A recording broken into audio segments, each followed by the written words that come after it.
on va faire ça un peu à l'arrache et un peu de façon amateuriste et on est vraiment désolé.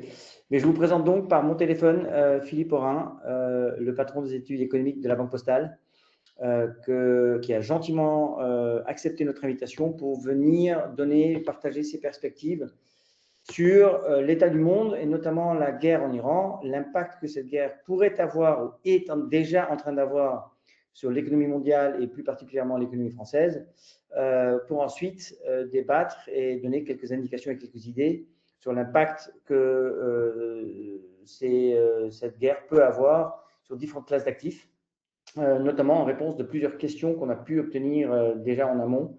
Donc on remercie les participants qui ont joué ce jeu-là et on vous assure qu'on adressera les questions spécifiquement posées en amont de ce webinaire.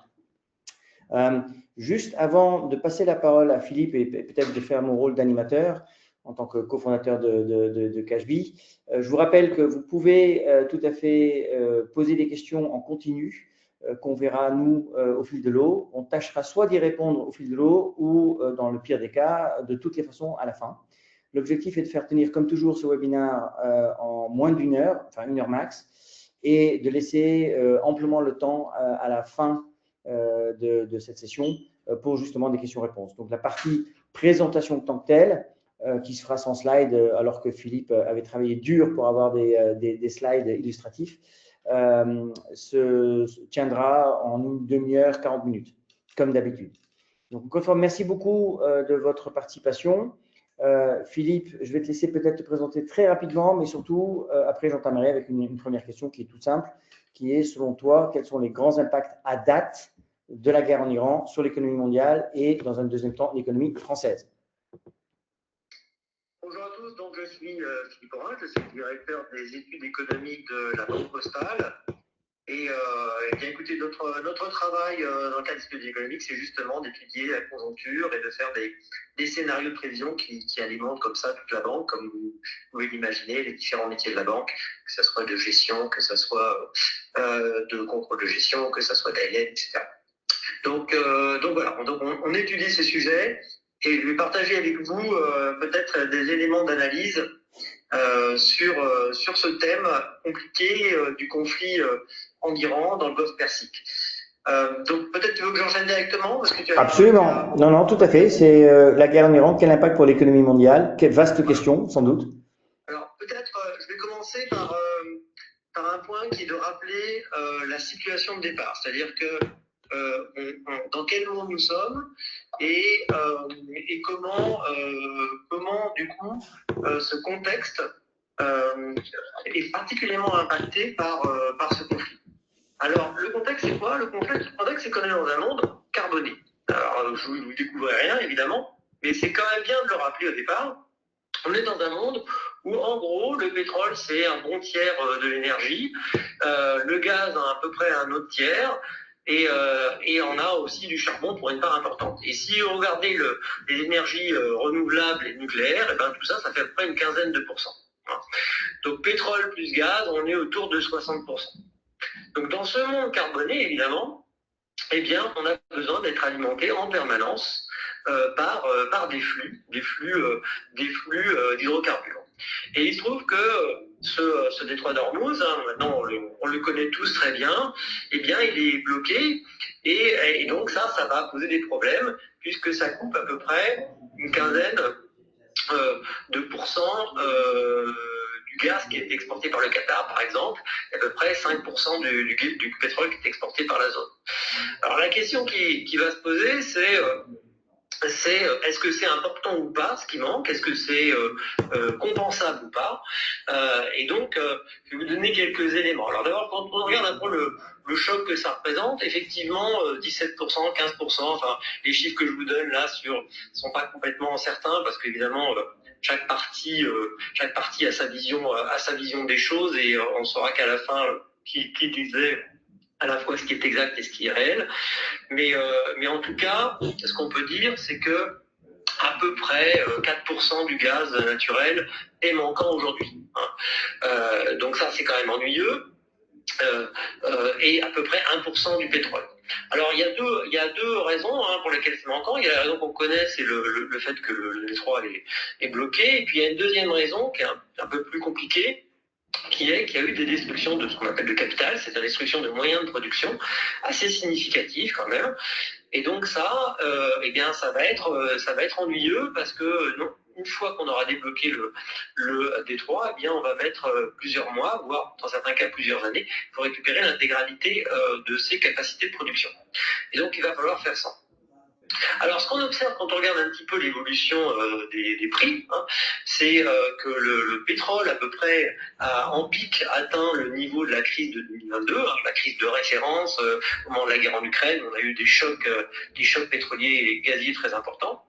En revanche, on a eu des prix du gaz qui ont assez peu augmenté. Or, je vais vous dire, les distributions de capital, elles ont surtout lieu sur le gaz. Alors pourquoi ? Alors, il y a plusieurs raisons. La première raison, c'est qu'on est dans une saison chaude, donc on a un petit peu moins besoin aujourd'hui de consommer du gaz. La deuxième raison, c'est que l'essentiel de ce gaz, il va en Asie, à peu près 80%. Et la moitié de ce gaz qui atteint l'Asie est utilisé non pas pour se chauffer, mais pour produire de l'énergie. Et ça, c'est substituable. On peut remplacer le gaz par autre chose, en particulier du charbon. C'est pas très propre, c'est pas très bon pour la planète, mais ça se fait. Donc ça permet d'absorber aussi le choc, au moins temporairement. Et puis il y a une troisième raison, c'est qu'il y a un excès d'offres. Depuis un an, l'Amérique du Nord avait mis les bouchées doubles pour augmenter sa production de gaz naturel. Et donc on a un peu de réserve côté Amérique du Nord. Alors ça va mettre du temps avant d'être complètement opérationnel et qu'il soit possible de l'exporter vers l'Europe. Dans tous les cas, on a à moyen terme des moyens des réserves de production. Alors, les points d'attention, c'est quoi ? C'est qu'on est quand même sur des réserves basses en Europe, sur 40% des réserves qui sont pleines sur le gaz. Et donc, en attendant, qu'est-ce qu'on fait ? On achète du gaz russe. Alors, c'est pas très glorieux, mais on a 20% à peu près du gaz, si on exclut Norvège, 20% du gaz hors Norvège qui est importé en Europe, qui vient de Russie. Et la France était notamment le premier pays importateur de gaz russe au premier trimestre. Donc, réel politique, mais on n'a pas trop le choix. Voilà, donc ça c'est un peu le contexte, et dans ce contexte-là, évidemment, on va avoir une réaction des prix importante. Juste Philippe, je te coupe, parce que tu as très bien expliqué l'impact de la fermeture du détroit d'Ormuz, mais quand on écoute tes chiffres, 1% de la production de pétrole qui manque et 4% du gaz qui manque, est-ce que ça mérite et est-ce que ça justifie une aussi forte augmentation des prix du pétrole et des prix du gaz ? C'est le point, c'est effectivement ce 1% et ce 4%, c'est ce qui manquera à la fin de la guerre. Alors là, aujourd'hui, il manque un peu plus, il manque carrément 10 à 15%, parce qu'il y a le blocage du détroit, et quand on va réouvrir le détroit, il manquera entre 1% pour le pétrole, 4% pour le gaz, à cause des destructions de capital. Donc aujourd'hui, il manque plus, il manque à peu près 15%, donc c'est plus significatif. Et puis, ce choc, oui, il est quand même important. Alors, est-ce que ça justifie ? Oui, ça justifie, parce que on peut pas du jour au lendemain se priver d'une telle quantité de flux réels. Alors, ce qui se passe, c'est que on a plusieurs façons d'absorber ça. La première, c'est ce qu'on appelle l'élasticité prix, c'est-à-dire que la demande, elle dépend du prix, et quand les prix augmentent, la demande diminue. Autrement dit, on fait attention. Donc, on avait bien vu au moment du choc ukrainien, où on avait une baisse très forte de la consommation de gaz, notamment pour se chauffer. Alors là, heureusement, on est en saison chaude, on n'a pas encore ce cas-là, mais on voit déjà une nette diminution de la consommation de produits d'hydrocarbures par les entreprises qui l'utilisent, en particulier, et par les entreprises qui sont intensives en énergie, mais aussi par les particuliers qui font attention dans leurs déplacements avec leurs véhicules personnels. Donc on a déjà ce choc de demande qui permet d'absorber. Et puis, après, on a aussi libéré des réserves stratégiques. C'est assez significatif. On a libéré 400 millions de barils, donc c'est quand même important. Ça permet d'absorber une partie du choc aussi. Donc voilà. Alors après, évidemment, ça ne permet pas de complètement compenser, d'où l'impact encore en prix important qui va évidemment, on va en parler sûrement dans la suite, se diffuser dans l'inflation. Alors justement, c'était le point que je voulais aborder avec toi. Il est clair que les prix à la pompe, on en est tous conscients, mais on dit que l'augmentation du prix du pétrole et du gaz a un impact beaucoup plus large, est en train, si ce n'est déjà le cas, d'ailleurs j'aimerais bien avoir tes lumières là-dessus, mais est déjà en train de stimuler l'inflation de façon beaucoup plus large. C'est pas que le prix à la pompe qui a monté de façon assez violente. Oui, tu as tout à fait raison. Alors, ce qui se passe, alors l'inflation, il faut avoir à l'esprit, et on en parlera, c'est important d'avoir cette nuance à l'esprit parce que ça aura des conséquences quand on parlera des marchés financiers, mais l'inflation, il y en a plusieurs types. Quand on parle de l'inflation générale, en fait, il y a des segments d'inflation qui constituent cette inflation. Et il y a des segments qui sont ce qu'on appelle l'inflation volatile. C'est en gros, c'est l'alimentaire et l'énergie. Et il y a des segments qui sont moins volatiles, qu'on appelle l'inflation sous-jacente, qui sont les services et les biens. Alors, les segments volatiles, ils sont très réactifs. L'inflation énergétique, elle augmente très vite, à peu près à peine un mois après un choc, eh bien, on a déjà l'inflation à la pompe. Donc ça, on l'a bien vu, nous, en tant que consommateur, quand on va à la pompe, on a eu 30, 40, 50 centimes, parfois plus, d'augmentation au litre. Donc c'était très important et c'était quasiment immédiat. Donc ça, c'est très rapide. Donc par exemple, sur le mois d'avril, on a eu des hausses mars-avril de l'ordre de, sur les 2 mois, de 12 à 14% sur les 2 mois de hausse de l'inflation énergétique. Mais cette inflation énergétique, ce n'est, comme je disais, qu'une partie de l'inflation totale. Et elle représente en gros, allez, on va arrondir, c'est un petit peu moins, mais pour qu'on ait les ordres de grandeur, c'est une dizaine de pourcents de l'inflation totale. D'accord ? Et donc, quand on a un choc d'inflation de prix du Brent de 50%, le Brent il a pris 50%, ça se diffuse dans à peu près 10% de plus d'inflation énergétique. On passe de 1 à 5 entre le prix du pétrole et l'indice d'inflation énergétique. Et cette inflation énergétique représentant elle-même à peu près 10% du total, eh bien, on se retrouve avec 1% d'inflation en plus. C'est pour ça qu'on est passé, sur la zone euro par exemple, de 2% d'inflation à 3% d'inflation en un mois et demi, en 1 à 2 mois. Pardon, on est passé de combien à combien? On est passé de 2 à 3. Alors, on est un peu on a pris un point, on a pris un point d'inflation en un mois. On a pris un point d'inflation en un mois. C'est ce que c'est la métrique que je viens de vous donner. 50% d'augmentation du Brent, ça fait 10% d'augmentation de l'inflation énergétique chez nous. Et 10% d'inflation énergétique, avec un poids de 10% dans l'inflation totale, ça fait un point d'inflation totale en plus. D'accord. Donc c'est très violent, on passe de 2 à 3 en un mois. Et ça va s'arrêter là si les prix du pétrole n'augmentent plus, enfin, restent là où ils sont? Alors, ce qui est très important de comprendre, c'est que l'inflation, c'est une variation de prix. Donc, si les prix sont élevés, ça ne fait pas augmenter l'inflation. Ce qui fait augmenter l'inflation, c'est que l'inflation énergétique, par exemple, c'est que les prix augmentent. Donc, des prix du Brent qui resteraient aujourd'hui à 94, eh bien, l'inflation, elle resterait pour un moment au niveau actuel, l'inflation énergétique. Ce qui va se passer, et là, on rentre dans le deuxième type d'inflation, qui n'est pas l'inflation volatile dont je parlais, la partie alimentaire et énergétique, mais qui est la partie sous-jacente. Le problème, c'est qu'évidemment, cette inflation, petit à petit, elle rentre, elle diffuse dans l'inflation sous-jacente. Alors comment ? Eh bien, elle diffuse dans l'inflation sous-jacente, soit parce qu'elle rentre comme intrant dans les processus de production pour faire d'autres produits, soit parce que elle entre elle interagit, plutôt elle a une influence sur les demandes d'augmentation de salaire qui vont eux-mêmes augmenter les prix de production. Et donc les prix de production à la fin vont augmenter les prix à la consommation. Et on est dans ce qu'on appelle dans une boucle prix-salaire. Alors c'est ce deuxième type d'inflation qui est le plus grave du point de vue des banques centrales. Ça, il faut bien comprendre. L'inflation énergétique, si elle ne reste qu'une volatilité des prix de l'énergie, c'est pas très grave.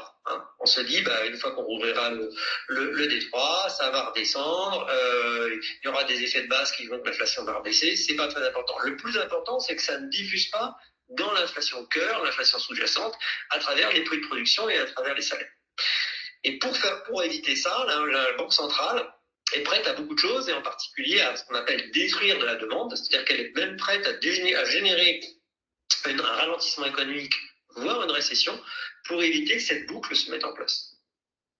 Et donc, on en arrive au point qui fait un peu la transition et on commence maintenant à tendre vers la discussion sur les placements qui font sens dans un contexte qui est le nôtre, qui est un contexte à minima de tensions géopolitiques fortes et d'une guerre au Moyen-Orient. La conclusion, c'est cette guerre, elle a eu pour conséquence de pousser vers le haut les prix de l'énergie. Les prix de l'énergie jouent un rôle important dans l'économie et vont dans un premier temps créer de l'inflation de type volatile, mais comme l'énergie rentre dans la production d'énormément de biens et influe sur énormément de facteurs, vont sur le moyen terme aussi créer de l'inflation plus durable, plus sous-jacente.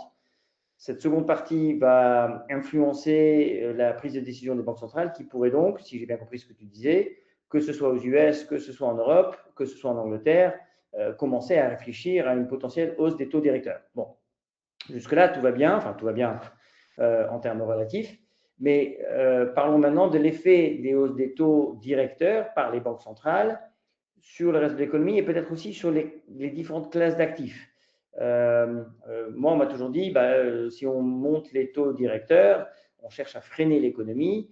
Donc, je me dis que c'est probablement mauvais signe pour les marchés boursiers, par exemple. Mais ce n'est qu'une supposition et j'aimerais bien avoir tes vues. D'accord. Alors, peut-être juste avant, je reviens un petit peu sur la problématique de hausse des taux directeurs. Alors, effectivement, la grande question aujourd'hui, c'est est-ce que la Banque Centrale Européenne, en particulier, a monté ses taux directeurs le 11 juin? Alors, les marchés disent que oui. Les marchés, à travers ce qu'on appelle les forwards, c'est-à-dire les produits dérivés qui permettent d'anticiper, qui intègrent des visions à terme, dans du futur. Il y a ces forwards, ils te disent il y a 95% de chances que la Banque centrale augmente ses taux le 11 juin. D'accord.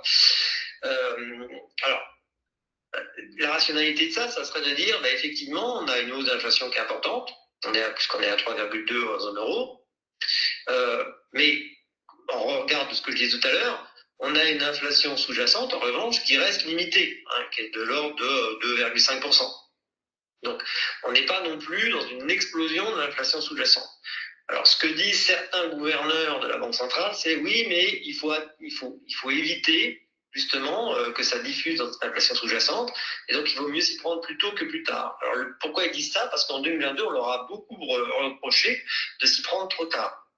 Pour donner un élément de repère, la Banque centrale a monté ses taux au-delà de 2% en 2022-2023, quand l'inflation sous-jacente était à 6% et l'inflation totale à 9%. Alors, les comptes, 6% à 9%. Aujourd'hui, l'équivalent qu'on constate, c'est 2,5 et 3,2. D'accord. On n'est pas du tout au niveau qui avait justifié la hausse des taux en 2022-2023. Donc ça, c'est ce qu'on appelle la fonction de réaction de la Banque centrale, c'est comment elle réagit à ce qui se passe. Et ce qui semble dire certains gouverneurs, c'est qu'il faut qu'ils soient beaucoup plus rapides cette fois-ci parce qu'ils ont été en retard la dernière fois. Alors là, il y a une bataille d'économistes. Il y a des gens dont nous on fait partie qui disent on pense que c'est trop tôt. Monter les taux quand l'inflation cœur est à 2,4 ou 2,5%, c'est beaucoup trop tôt. Ça, surtout dans un contexte où on l'a pas dit, mais la croissance est quand même très faible en zone euro. En France, on était même avec une décroissance au premier trimestre, moins 0,1. Donc, on va encore amplifier ces impacts économiques. Mais les marchés et les gouverneurs, qui écoutent les gouverneurs, semblent avoir tranché pour une hausse des taux. Donc, on verra qui a raison. Et donc, après, effectivement, je viens sur ton point. Qu'est-ce que ça veut dire une hausse des taux? Ça veut dire à la fois des impacts financiers et des impacts économiques. Alors, les impacts financiers, parce que là, on parle des taux directeurs de la Banque centrale qui sont des taux courts, qui sont des taux à court terme. Et donc, ce qui se passe, c'est que ces taux à court terme, ils vont impacter toute la courbe des taux, c'est-à-dire toutes les échéances de taux, y compris les taux longs. Ils vont diffuser, les marchés financiers intègrent ces taux courts dans la trajectoire des taux longs. Et donc, ils tirent vers le haut les taux longs.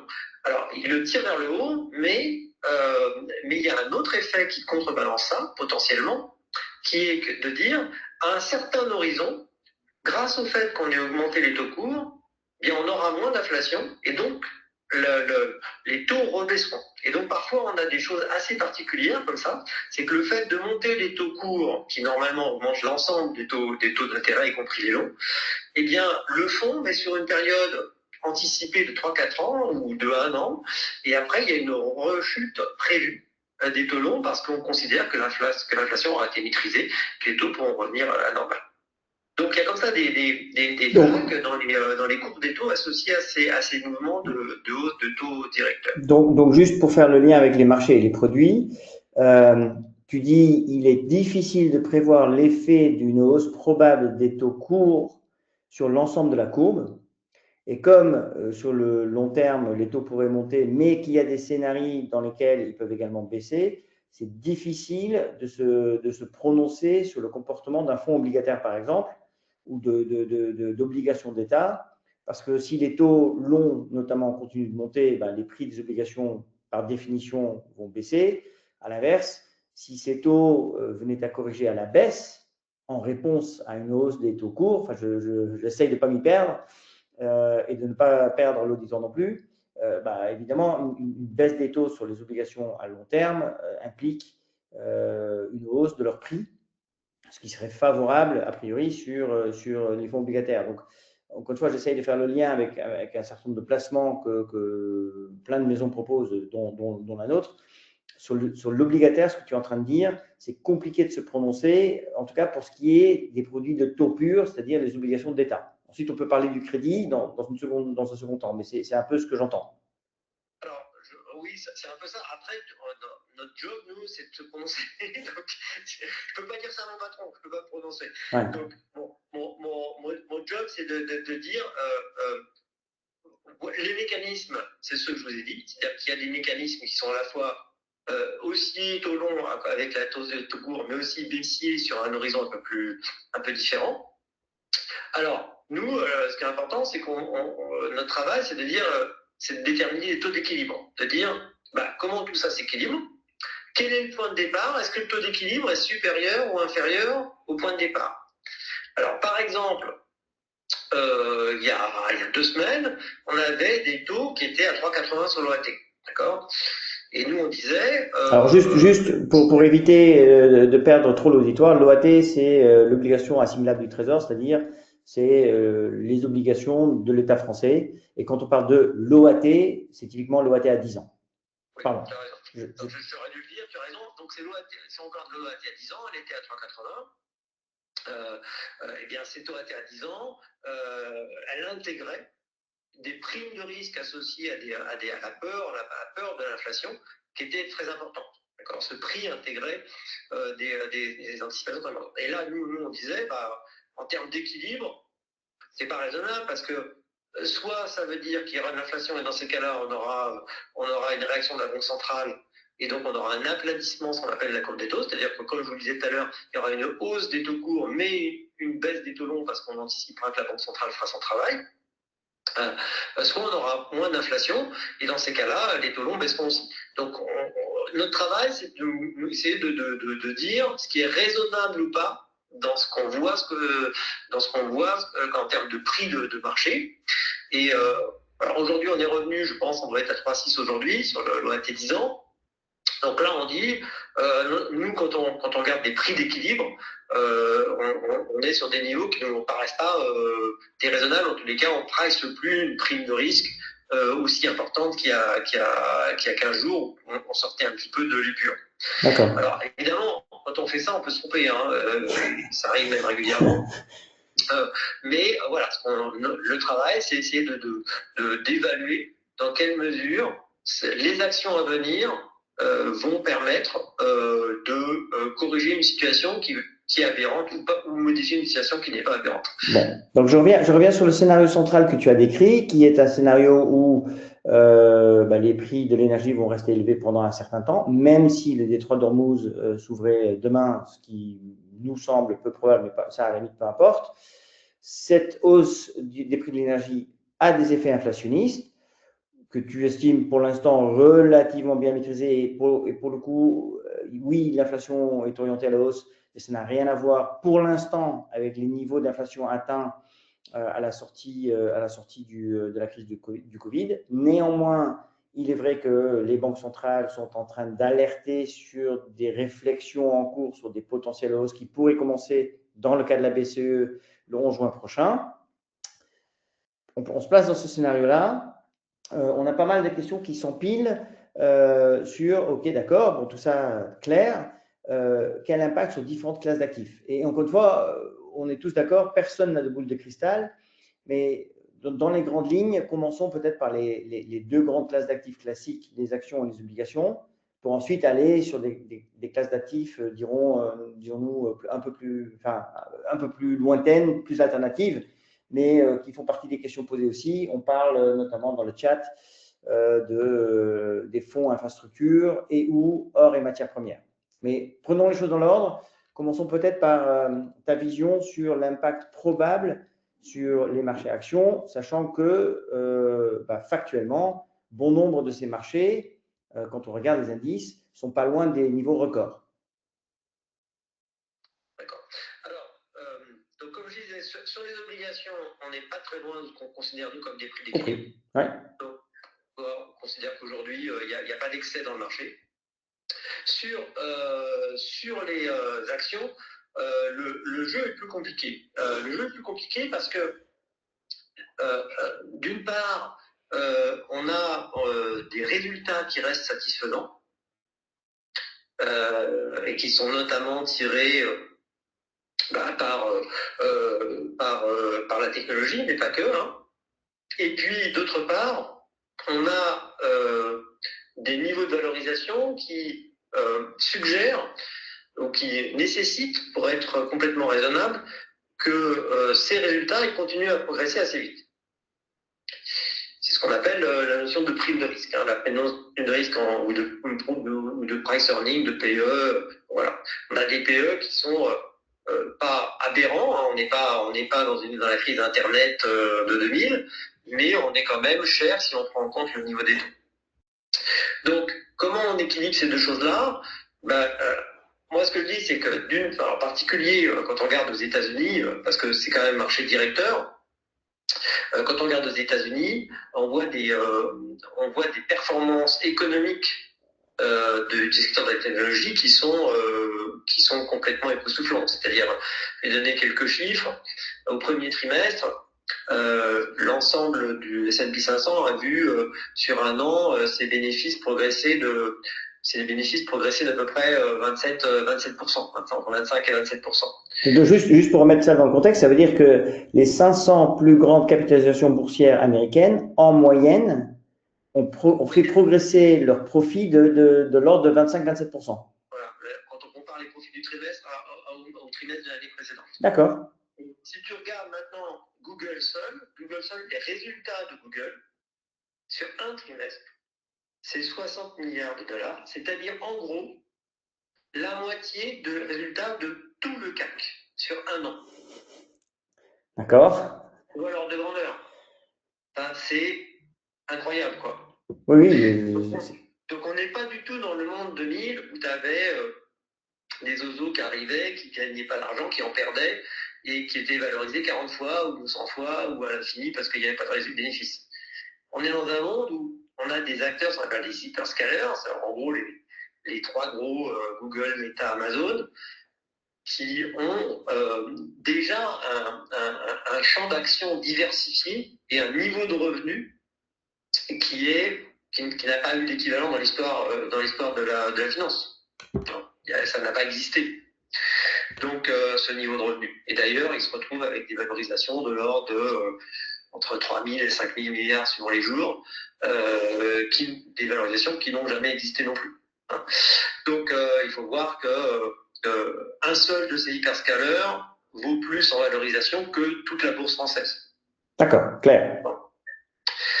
Donc, la question c'est, est-ce que ça, c'est soutenable? C'est-à-dire, est-ce qu'ils peuvent continuer à faire des bénéfices à ce rythme-là? Parce que dans la valorisation, il y a le fait qu'ils gagnent de l'argent aujourd'hui et le fait qu'on attend que ces revenus, que ces résultats progressent. Et donc là, c'est là qu'il y a une discussion, évidemment. Et la discussion, aujourd'hui, elle est équilibrée parce que à la fois, c'est vrai que c'est un peu cher, c'est-à-dire qu'il faut qu'ils continuent à progresser rapidement pour justifier cette valorisation, mais en même temps, on est à l'aube de cette révolution. Quand on regarde la demande des entreprises pour les services cloud, pour les services IA, eh bien, on a des résultats dans les sondages, en particulier qui sont faits aux États-Unis, la plupart des entreprises sont prêtes à dépenser et à payer plus que ce qu'elles font aujourd'hui pour ces services. Et c'est vrai aux États-Unis, mais c'est vrai dans le monde entier. Je lisais ce week-end que l'ensemble des entreprises européennes vont payer à des entreprises américaines en 2026, sur un an, l'équivalent de 90 milliards à peu près de charges associées à ces services technologiques qui sont mis en œuvre et fournis par les entreprises américaines puisqu'elles ont une sorte de monopole. Donc on voit bien c'est une captation de valeur extrêmement importante. C'est d'ailleurs ce que dit Manche, le patron de Mistral, dans ses conférences. Hein. On a une captation de valeur qui est hyper importante et qui est vraie entre pays, notamment entre l'Europe et les États-Unis, au profit des États-Unis, et dans un pays entre secteurs. Hein, puisque les mêmes hyperscalers, ils prennent bien l'argent quelque part. Hein, ils les prennent notamment aux ménages et aux autres entreprises. Alors ça, comment ça joue chez nous? Alors, évidemment, ça joue moins chez nous parce qu'on n'a pas des hyperscalers de cette taille-là, mais on a quand même des secteurs technologiques. Et donc, ça tire quand même l'ensemble de la cote de manière importante. On a des gens qui, on n'y penserait pas, on pense à eux comme de la vieille économie, mais des gens comme Legrand ou Schneider, qui sont très actifs, parce qu'en fait, pour faire un data center, on a besoin de câbles, d'onduleurs, de systèmes d'automatisme, et ça, c'est de la vieille économie, et on sait faire. Et en fait, les entreprises européennes et les entreprises françaises, elles fournissent. On a même dans la chaîne, par exemple, des semi-conducteurs, on le sait moins, mais on a des acteurs qui sont hyper importants. Hein. Par exemple, ASML qui fournit les graveurs de semi-conducteurs. Même les Taïwanais se livrent en termes de graveurs chez les Européens. Donc on a des éléments dans la chaîne de valeur qui sont très importants et qui participent de la valorisation de la bourse. À part ça, on a évidemment une économie mondiale qui est touchée, mais pas coulée. Hein. On est touché par cette histoire de conflit, mais touché, ça veut dire qu'on passe d'une croissance qui était prévue à 3, elle va peut-être être à 2,7 ou 2,8. Croissance réelle. Si on ajoute l'inflation, ça veut dire qu'on est autour d'une croissance de 6. Hein. 6% de croissance, c'est du grain à moudre pour beaucoup d'entreprises. Et en fait, les entreprises en bourse croissent plus vite que les économies. Hein. Et donc, ça veut dire qu'on peut arriver assez facilement à des revenus qui augmentent entre 6, 8, 10% suivant les secteurs, avec cette croissance mondiale nominale qui est autour de 6%. D'accord. Donc, pas forcément pessimiste pour les actions, parce que le paradoxe, c'est que l'inflation, ça joue négativement à travers la valorisation des actions puisque les taux longs augmentent, mais ça joue positivement sur les revenus. Les cours des actions sont des cours nominaux, hein, donc ils sont impactés positivement par l'inflation. Donc il y a ces deux effets qui se balancent et qui font que je ne suis pas très négatif pas même négatif du tout sur les actions. Toujours pareil, pour autant qu'on les garde suffisamment longtemps et qu'on accepte d'avoir des chocs de volatilité et d'accepter le risque. Alors, merci beaucoup pour tes explications et merci pour donner ce point de vue qui, je ne dis pas qu'il dénote, mais ce n'est pas nécessairement ce qu'on entend tous les jours dans la presse financière notamment. Imaginons que parmi nos participants, il y en ait quand même qui se méfient un petit peu des valorisations actuelles, qui se méfient de cette envolée de la tech et qui se disent, en cas de retournement, ce serait quand même dommage d'être exposé uniquement aux actions. Je partage ton point de vue. Hein, il ne faut jamais prendre des décisions trop radicales sous l'effet de la crainte et de l'émotion, mais néanmoins, on peut comprendre une certaine volonté de se dérisquer et peut-être de réduire son exposition au marché actions. Si tel était le cas, est-ce que l'or, l'infrastructure ou encore les matières premières seraient des bons refuges si on veut aller chercher des actifs qui soient décorrélés? Alors, oui, alors premier point, évidemment mon point de dire que je suis pas spécialement inquiet sur les actions, pour autant qu'on fasse la sélection qui va bien et qu'on soit un investisseur de long terme. Ça ne veut pas surtout pas dire qu'il ne faut pas se diversifier. Évidemment, il faut se diversifier. Alors, et en actions et en classe d'actifs. Tu m'as dit or et infrastructure. Hein. Bon, commençons par l'or pour prendre une valeur refuge typique qui a un comportement, enfin, je ne vais pas dire bizarre, mais qui peut étonner depuis le début de l'année. L'or s'est envolé au moins depuis 2020. Enfin, le cours de l'once d'or s'est multiplié par un facteur de 3 ou 4 de mémoire. Mais depuis le début de 2026, son cours stagne, voire même après avoir atteint un plus haut légèrement au-dessus de $5 000 l'once, est redescendu aux alentours de 4 500. Enfin, je suis passé au quotidien, mais c'est à peu près dans cet ordre de grandeur. Or, depuis le début de l'année, Dieu sait qu'il y a eu des tensions, notamment géopolitiques, qui se sont fait jour, et on aurait pu anticiper ou croire que ça aurait dû bénéficier au cours de l'or. Donc, enfin, il y a deux, trois questions qui sont sur cette classe d'actifs en particulier. Est-ce que l'or est une classe d'actifs à considérer si on veut se diversifier et réduire son exposition aux actifs risqués et notamment les actions? Alors l'or, la difficulté avec l'or, c'est qu'il y a des effets monétaires et des effets d'économie réelle. Alors, je ne suis pas un spécialiste de l'or, hein, dans ce que je veux dire, c'est un peu des généralités, mais le côté monétaire, c'est qu'effectivement, c'est protecteur de l'inflation, puisque ça croît en nominal à peu près comme l'inflation, donc c'est une forme de couverture naturelle. Et par ailleurs, c'est vu comme un élément plutôt protecteur en cas de crise. Effectivement, on a eu traditionnellement des fuites vers l'or, des allocations vers l'or, des arbitrages dans des moments de choc. Donc ça, c'est une première caractéristique de l'or qu'on voit souvent et qu'on voit moins cette fois-ci. Alors, une première explication, ça serait de dire qu'il a tellement augmenté avant que les gens se méfient un peu. Je veux dire qu'il y a un moment, il y a quand même une réflexion à avoir sur est-ce que ce niveau de prix est tenable. Alors, traditionnellement, ces actifs monétaires, on les voit plutôt en variation qu'en niveau. Donc, l'argument, ça serait très faible du point de vue monétaire. Mais il y a quand même une limite à ça. Et je pense que les investisseurs sont quand même un peu vigilants.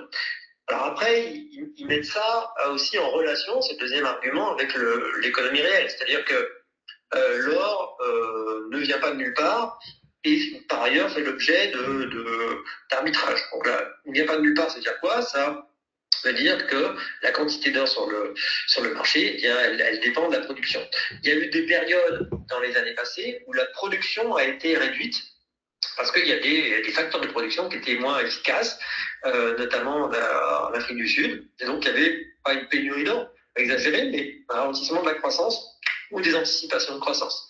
Donc ça avait pu jouer aussi dans l'augmentation des prix. Et à l'inverse, quand cette problématique a disparu, ça a pu être au contraire un facteur d'atténuation des prix. Et puis, il y a le comportement des banques centrales. Hein, les banques centrales qui arbitrent leur stock d'or en fonction de leurs intérêts. Alors, ça peut être parfois des simples réductions et des ventes quand l'or est très cher. À la fois, ça permet de dégager du cash, mais aussi de piloter un peu le marché. Ça peut être de simples arbitrages, comme on a vu récemment en France, où là, ça n'a pas d'impact de prix parce qu'on vend d'un côté, mais on achète de l'autre.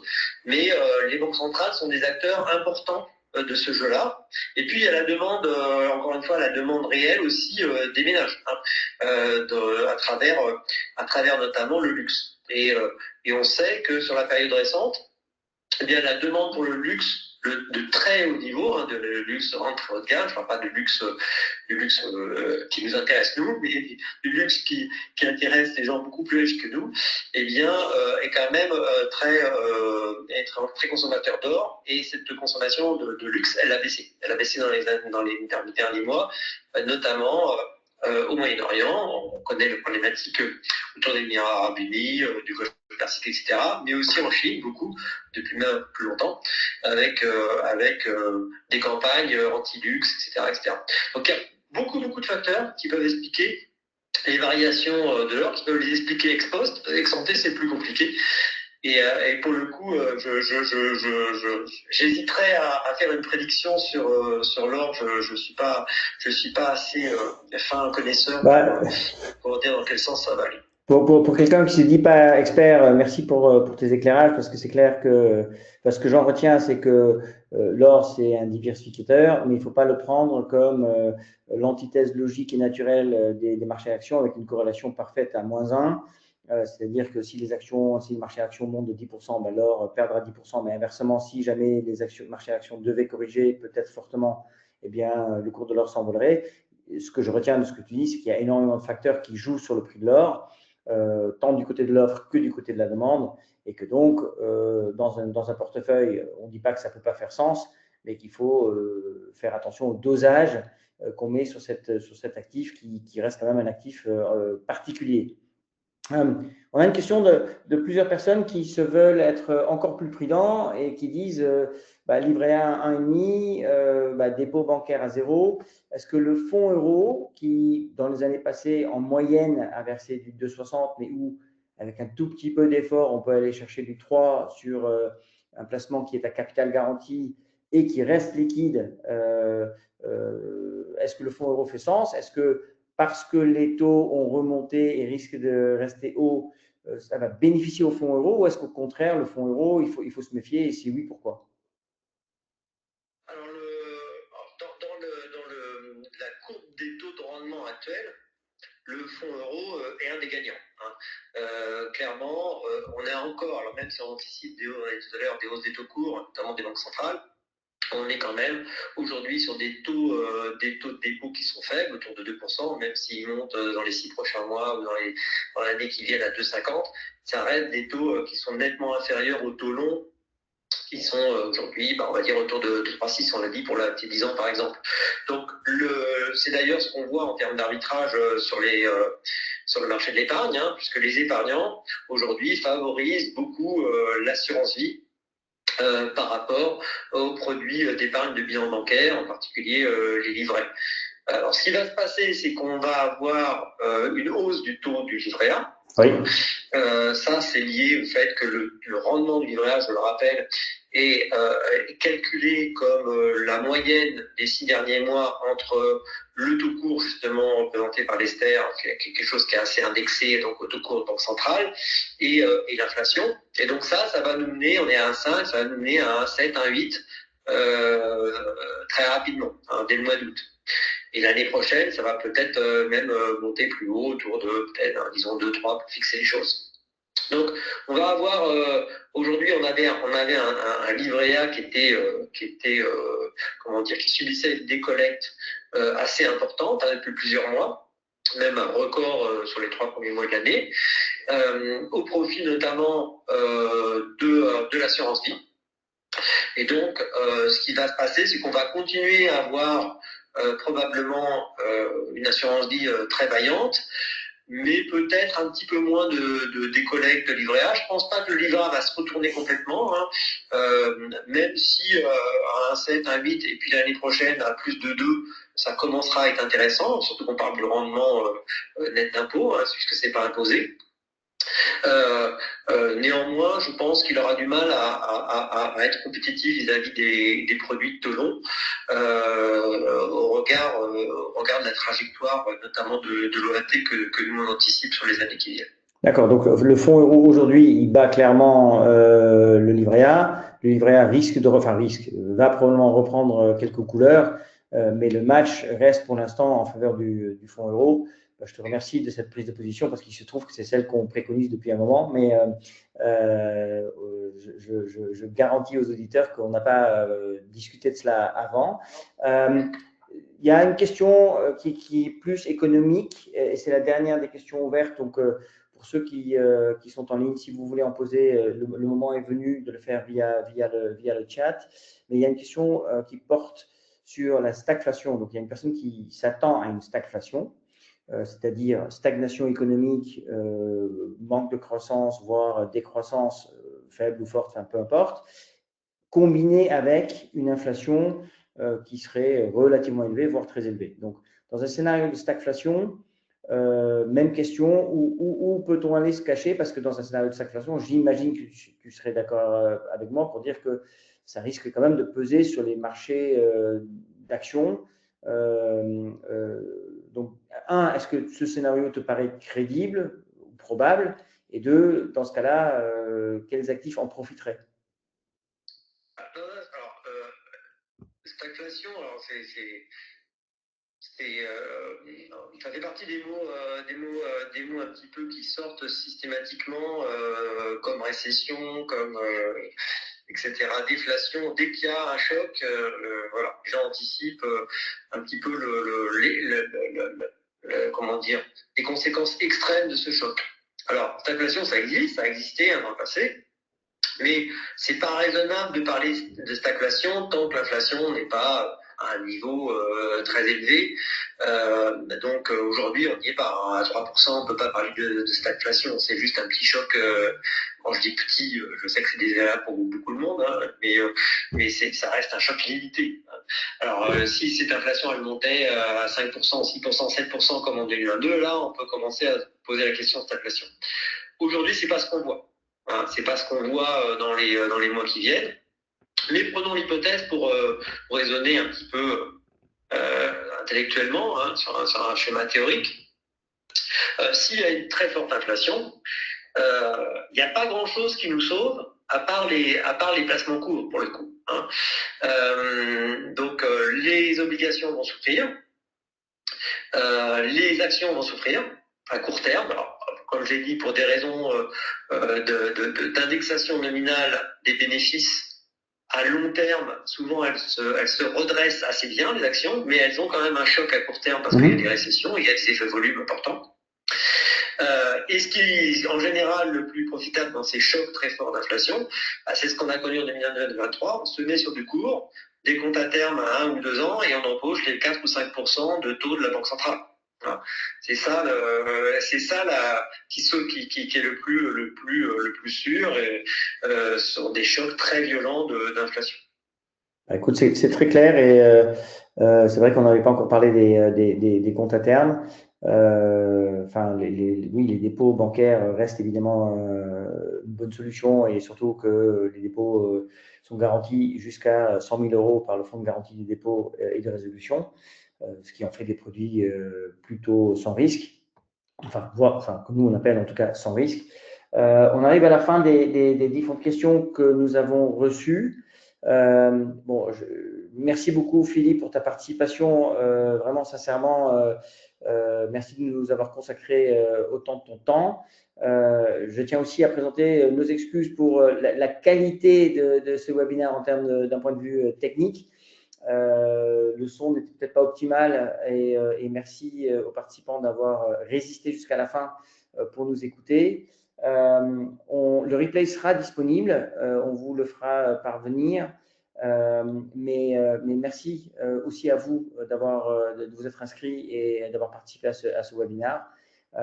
Et puis sans doute on relancera une thématique dans les jours, semaines à venir pour vous inviter à nouveau, pour ceux qui souhaitent se former un petit peu en finance, pour ceux qui aiment bien ces échanges et ces différentes thématiques dans un monde qui bouge vite et qui impacte par la force des choses les différentes classes d'actifs dans lesquelles vous pourriez vouloir investir ou dans lesquelles vous êtes déjà investi. Encore une fois, merci beaucoup. Et puis, je vais arrêter et l'enregistrement et ce webinaire pour vous souhaiter à tous une très bonne soirée. Dernier mot quand même. Encore une fois, merci beaucoup Philippe Aurin, directeur des études économiques de la Banque Postale. À très bientôt. Merci à tous. Au revoir. Désolé pour le problème technique. À bientôt. Au revoir. Merci.